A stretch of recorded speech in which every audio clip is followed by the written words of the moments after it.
রূপখানা কি ঝকঝকে পানা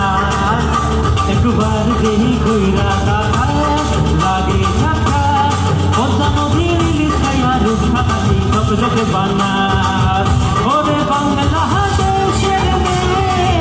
তুই হেলা দুইলা গাছ একবার যেই কইরা তাকাস লাগে ঝাকাস পদ্মা নদীর ইলিশ খাইয়া রূপখানা কি ঝকঝকে পানা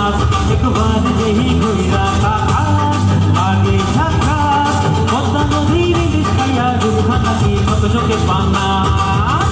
একবার যেই কইরা তাকাস লাগে ঝাকাস পদ্মা নদীর ইলিশ খাইয়া রূপখানা কি ঝকঝকে পানা।